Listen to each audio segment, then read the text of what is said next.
Don't you love how colorful this is? Yeah, I could have made it black and white. Apparently you save a lot of money when you make it black and white. But you know what that does? It doesn't inspire you. I want you to carry this everywhere with you. I want to inspire you every time you see it. It's vibrant, it's colorful, like I'd like your life to be. You're having fun with this course, aren't you? Yeah, and by the way, if you do, feel free to drop me an email, tell me how much you're loving it, and share it with somebody who you know also would like to get what? Finally fit. I love that, finally fit. It feels really good, by the way, to know that I haven't been on a diet in 10, 15 years. But I grew up, that's all I did. In fact, I was in a Broadway show with Christopher Reeve, yeah, the guy who played Superman, and I was humiliated into going to Overeaters Anonymous. I was like 25, 30 pounds overweight. Overweight. By the way, when you looked at me and I look at all the pictures, I don't see overweight. Not compared to tiny Hollywood actresses, but I was made to feel really bad. So my goal here is to make you feel what? Really, really good. And there's no diet. So I'm going to read this. This is the most important thing you need to know. Now remember, 1, on my course, if you bite it, what? Write it. Yes. Because every little taste, every little morsel that you have, once you start to have to write it, you're going to make smarter choices. Yeah, I have a lot of faith in you. That's why we're doing this together. Number 2, consistency is the name of the game.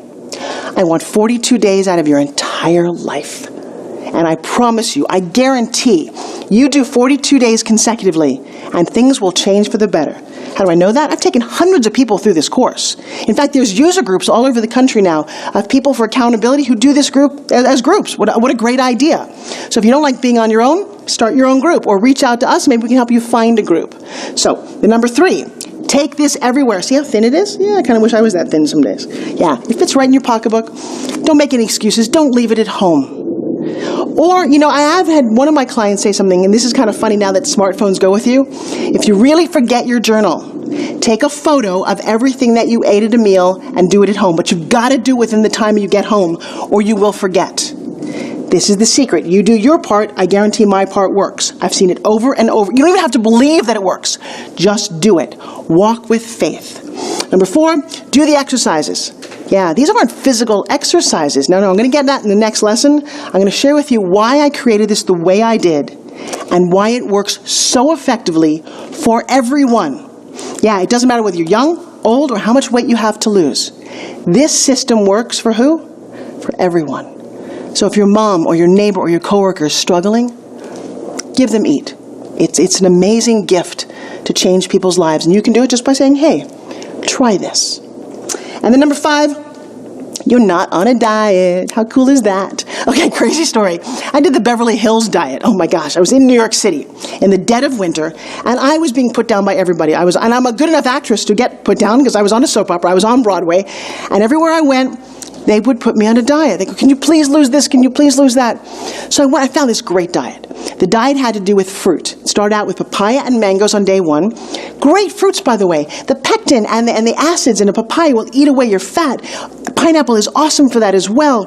You did that on day 1. It was papaya, pineapple, papaya. Then it was like watermelon on day 3 and all these. Okay, I was in New York City in December. And what I talked in an earlier lesson about get things that are local. Try and get a fresh pineapple and papaya in New York City in 20-degree weather. By the way, I'm so good at this now, I can spot a ripe papaya at like 2,000 feet. Yeah, I know, that one's ripe. The worst part was, like day 6, you had grapes. Like that, you ate grapes. This is how crazy this diet was, okay? I understand the idea of food combining, but this was a little radical. But I was committed to this diet yet again because I'd lost and I'd failed so many times. My dad came in New York City to take me to dinner, big family dinner. And I brought my bag of grapes. I set it on the plate, and he looks at me in his wonderful New York accent and said, what are you doing? You gonna eat those for dinner? And I'm like, I'm on a diet, Dad. He's like, no, you're not eating. Now you're gonna have a real dinner. I'm paying for your dinner. God rest him. It was sad because I made him feel really bad, and I was on some crazy, silly diet that ultimately didn't work. It worked for the moment, but long term, this is a lifestyle. The title of this course is what? Finally Fit. Yeah, and that's what I want you to do. So, you've got your diet with you, you're not on a diet, I don't want you to make any radical changes. In fact, for the first week, you're gonna love me for this. Don't make any changes. What? No, seriously, don't make any changes. For the first week, what I really encourage you to do is take your little pen, and I have one right here, and I want you to write down everything you normally eat. Take a snapshot, a look at what you eat daily. and see how that affects your body. What little changes could you make? You know, here's a little secret about change. If you like sailboats, if you change 1 degree over time, you're in a very different place. Don't change everything. Right now, all I've asked you to do is to open up. We're in week 1. And I want you to jump in wholeheartedly, leap, and the net will appear. And if you're not motivated enough, I have little things, and little posters that say, leap, and the net will appear. I know what it's like to jump off a cliff. Okay, one of my all-time favorite stories. There's a whole group, and the leader is pushing them closer and closer to the edge. And they're all a little scared, they're all a little afraid, they're not quite sure what's going to happen. And he keeps pushing them closer and closer to the edge. Finally, they're literally teetering on the edge. And finally, he shoves them, and they fly. That's what I want you to do. You have no idea your potential until you take that leap. And that's what I guarantee you. Take a leap of faith. If you bite it, write it. Week 1. There it is. It's beautiful. It's big. It's bold. Fill as many spaces as you can. Don't judge yourself. Be nice. Be loving. Just write it. And then, ready, set, go. I want you to write down everything you're thinking, feeling. Just mind dump. What's stuck in your head? Are you angry at this person? You're holding on to that resentment. Write it down and let it go. That's what keeps most of us overweight. We just stuffed it in. Our emotions. We're lonely. I get that. You're going to change that. By the way, well, here's another thing about some of my friends who have been very badly hurt. They've chose to stuff it down. So we're going to go through a mental cleansing. We're going to let some of that go. Whatever bad happened to you is not happening right now, if it was something in the past. You're holding on to a memory. Look at your computer screen. You have the ability to go up to any file you want and click delete and it goes away. You do not need to hold on to things that are not happening to you right now. Your mom told you 10 years ago that you look fat in that outfit and you're still hanging on to that. Let it go. And if you say, wait, how do I do that? Just trust. Trust in the exercise. Because the next exercise is commit. I want you to commit to 3 things that you want to achieve this week. And why? Wow. Did anyone ever ask you what you personally want to commit? It's not about a company or goals or finances. What do you want to achieve? The first one should probably be, I just want to do what Forbes Riley said. I just want to make sure I write something every day. Here's how simple number 2 can be. I want to commit to drinking 8 glasses of water every day. I might want to commit to spin gymming for 5 minutes every day. And in case you don't know what I just said about spin gymming, that's my fitness product. You can find that down below. What if I told you 5 minutes a day? That's all you need to. Don't make yourself nuts. Here's one more thing I'm going to share with you. If you've been through some painful stuff, and I venture to say that if you're in this program, something bad might have happened to you. I'm there. I had my foster son murdered. That sounds pretty bad. I could have eaten over that. I had one of my best friends shot and killed in a pharmacy in Long Beach. One of his coworkers just shot and killed him, father of 2. I could have eaten over that. My dog died. I could have eaten over that. I love my guy. He was 11 years old, love of my life. He died. I get it. Both my parents died within a year. I get it. Keep going. So just no, come on, let's go tragedy to tragedy. No, wait, mine's worse. I survived 9/11. Yeah. And there's some days that I go, really? I survived 9/11? Want to hear the story? Got a minute? Okay. So my parents had just passed away, both of them. House that I grew up in, 40 years. And I'm in Albany with the ESPN X Games. I helped create that with Stuart Scott. And I was flying from Albany to Washington back home to California. And I stopped to clean up my mom's house. I changed my ticket, United First Class, Flight 193, to the morning of September 11th. Who knew?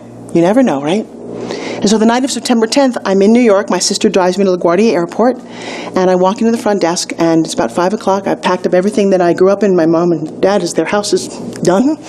And the woman behind the counter says to me, she said, where are you going to sleep tonight? I thought, how very brash of her. She said, no, it's 5 o'clock. You're flying into Washington. You have a hotel booked. I said, no, I don't. I'll just sleep in the lobby. I don't know. And she said, well, that's just silly. You're United First Class. How about I just reroute you through Denver? I never got her name. But the next morning, at 9 a.m. when I woke up in California, alive and happy and healthy, and my sister called me to turn on the news, the plane that left didn't make it. It's somewhere in a field in Pennsylvania, I think. Okay. Yay, that's kind of cool. I'll go one step further. That same morning, my brother-in-law is a New York City fireman. He worked Ladder 33, Engine 9, quarter mile north of the World Trade Center in the Bowery. I spent years, me and my sister, that's how she fell in love with him, at the firehouse. Cutest guys. Oh my God, they do 24 hours. We would do workouts, we'd eat, we'd camp out. I mean, I love these guys, all 10 of them. My brother-in-law was the 10th. And on the morning of September 11th, as they always did, they answered the call, because that's what they do. See, firemen are people who, when the building is burning, they run in when everyone else is running out.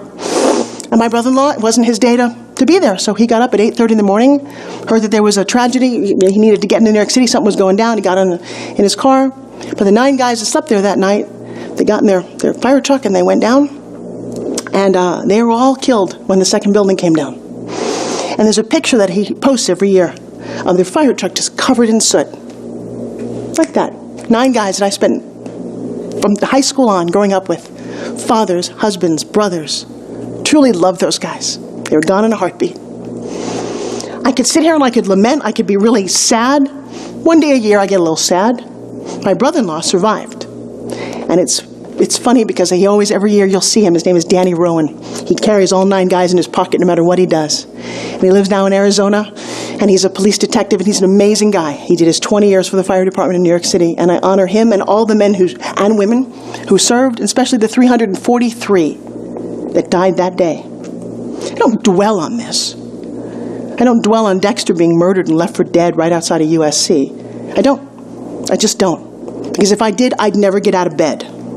I'd never put down the cupcake to stuff all that down. Okay? I'm not going to continue on, but I'll tell you what. I get out of bed every day. You know why? I found some reasons. That's part of what these exercises do for you. What's your reason for getting out of bed today? Is it your kids? Is it your dog? Is it because you're helping your neighbor? Do something for someone else if you can't get out of your own way, if your life is so miserable. I've got a girlfriend of mine right now. She's 20 years old. She's dying of cancer. She can't get out of bed. She probably won't see the end of the month. Her mom posts every day on Facebook. And so we're all going on this journey. Most of us have done what we can. We've sent gifts and flowers and funny videos. She's not going to get out of bed. It doesn't matter what you're going through. It's not that bad. I know that. I've seen bad. Bad is when they close the coffin. It's pretty much the end. That's when it's over. Short of that, what are you doing with your life? How happy can you be? How happy can you spread to other people? There are little kids in orphanages everywhere in this country who could sure use you to show up and read a story to them. Bring them a stuffed animal. There's a company that I work with called Dress for Success. You got some clothes that you don't like, maybe you got fired, I don't know, and you're angry at your boss. Well, I'll tell you what, those women have no clothes, and they come to this organization to get a suit so they can go on an interview to get their life back. Can you mentor them? I can give you 150 ways to Sunday that you can be of service to somebody else, and I'll tell you what, that will change your life. That's your reason to get out of bed. Find one. No more complaining, no more bitching. Trust me, that's not what you want to be doing with the life that you've got. This is such a gift. Let's make it worthwhile, okay? So to that end, I'm going to ask you to keep going. Write down 5 things that make you happy and why. After all of that, I ask you to write down 5 things that make you happy. Here's what I want you to do. 1 exercise a day. Give me 5 minutes. Watch what happens. Dig down. What does make you happy? Does watching a sunset? For me, you know what makes me happy? Seeing a newborn baby. I go up, people must think I'm a stalker. My twins are now 13. I love seeing little babies in carriages. I love seeing their eyes. I know how innocent they are. And don't have an and list for happy. Well, to be happy, I have to be in love, and I have to be a size 2, and I have to have 2 cars, and don't do that. Here's the secret to happiness. Change your and to an or. Here's the ors. I have to be a size 2, or I have to see a little baby, or I have to see the sunrise, or I have to remember that I am loved and wonderful, or I'm giving back, or come my birthday, everybody on Facebook, I got 400 people who wish me happy birthday, or. One of those should make you happy. And with that happiness, keep going forward. See, this was the problem. This is why I was overweight.